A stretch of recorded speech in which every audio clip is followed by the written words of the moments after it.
Bonjour à tous et bienvenue sur la chaîne. On se retrouve aujourd'hui pour parler de Mystère à Venise qui est sorti en salle le 13 septembre 2023.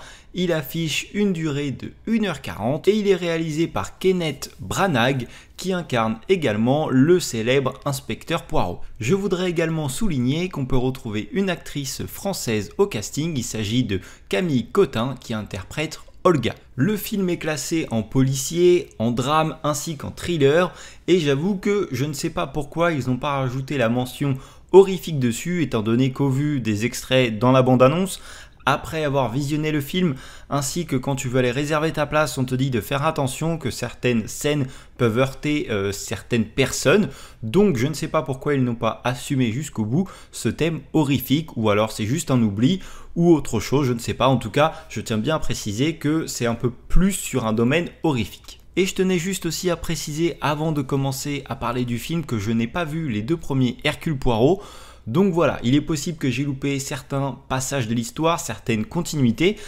Donc il faudra pas m'en tenir rigueur si certains moments j'ai pas compris quelque chose, même si le fait que je n'ai pas vu ces deux premiers films ne m'ont pas du tout empêché de comprendre et d'apprécier le troisième film. Pour ce troisième volet, on va retrouver le célèbre enquêteur Hercule Poirot qui vit à Venise et il a pris sa retraite. Donc il essaie de se cacher un maximum, il a même engagé un garde du corps qui évite que les personnes l'approchent. Mais tout ça, c'était avant qu'une ancienne amie toque à sa porte et attise sa curiosité, l'incite à venir participer à une séance de spiritisme afin de montrer que tout ça n'est que trucage. Au cours de cette fameuse séance, une personne est sauvagement assassinée et toutes les personnes présentes ici sont alors des suspects. Comme je l'ai dit juste avant, je n'ai vu aucun des deux précédents films et du coup c'est avec ce troisième film que je découvre cet univers là et j'avoue que j'ai pas mal apprécié et ça m'a donné envie de découvrir les deux premiers. J'aime beaucoup ce genre de film où en fait tu mènes l'enquête tout du long en suivant ton inspecteur,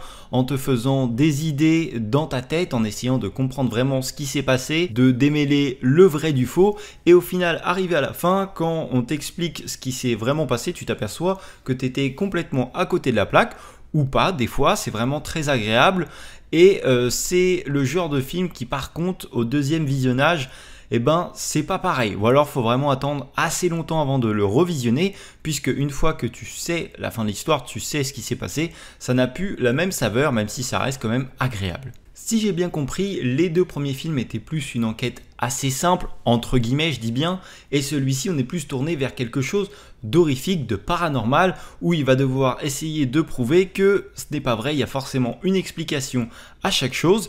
Et ce que j'ai pensé de ce tournant horrifique, personnellement, j'ai bien aimé, j'avoue que je me suis laissé surprendre plus d'une fois, j'ai sursauté à quelques moments et la manière dont ça a été tourné est prévue vraiment en horrifique. On va vraiment te filmer énormément de scènes ou beaucoup de conversations avec les personnages filmés de très près, ce qui fait que tu t'attends toujours à voir quelque chose surgir au milieu de l'écran et que tu sois surpris.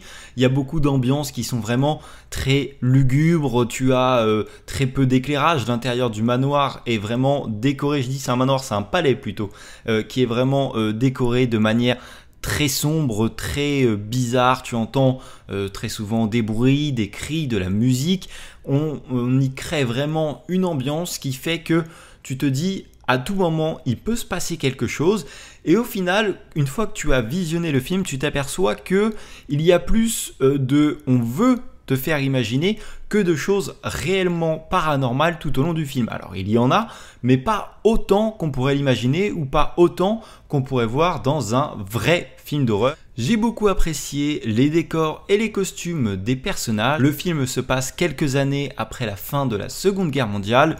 Ils sont toujours très bien apprêtés. Et puis ce fameux palais, j'ai beaucoup apprécié les décors à l'intérieur.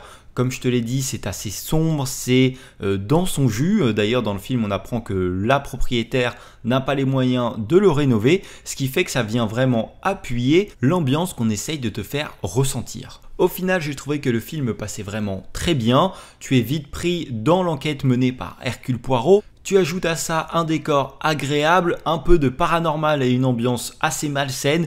Et j'avoue que je n'ai pas décroché du film. Et si tu aimes bien ce genre de film d'enquête ou un petit peu plus horreur, eh ben ça devrait te plaire. Je voudrais faire une mini partie spoiler, donc si tu n'as pas encore vu le film et que tu n'as pas envie de savoir la suite, je t'invite à quitter la vidéo et à revenir une fois que tu auras vu le film. Je voudrais revenir sur le thème horrifique, alors je sais qu'on en parle pas mal dans cette critique, mais étant donné qu'ils ont fait leur pub avec ce sujet-là, personnellement, au bout de 15-20 minutes de film, une fois que la séance de spiritisme est passée et qu'on a eu notre premier meurtre, j'ai vite compris, je ne saurais plus dire quelle scène m'a fait avoir ce déclic, mais j'ai tout de suite su que chaque élément paranormal en fait allait être expliqué dans le film et qu'au final, c'était pas vraiment horrifique. Et puis si tu regardes, dans l'ensemble du film, il y a beaucoup d'événements bizarres qui se sont produits et la plupart sont expliqués assez rapidement. Par exemple, quand ils entendent les soi-disant enfants qui sont enfermés sous le palais, quand tu descends, tu t'aperçois que c'est la tempête. Chaque événement a été expliqué. Enfin peut-être. Et pour finir, j'aimerais juste revenir sur la fin du film, là où le coupable a été démasqué et va se suicider ou est poussé. Au final, on t'a laissé le choix d'interpréter cette fin comme tu voulais. Il l'a dit, il a été drogué et donc c'est pour ça qu'il entendait tous ces événements un petit peu bizarres. Et on te laisse le choix de choisir, est-ce qu'il reste encore de la drogue dans son sang et c'est pour ça qu'il a eu cette dernière vision, ou est-ce que le palais, je veux vraiment que ça soit un manoir, est-ce que le palais n'est pas vraiment hanté? J'ai énormément apprécié qu'on te laisse le choix et qu'on te laisse réfléchir là-dessus. Donc voilà, c'est tout pour le film Mystère à Venise, la nouvelle enquête d'Hercule Poirot. Si tu as vu le film, n'hésite pas à me dire ce que tu en as pensé en commentaire.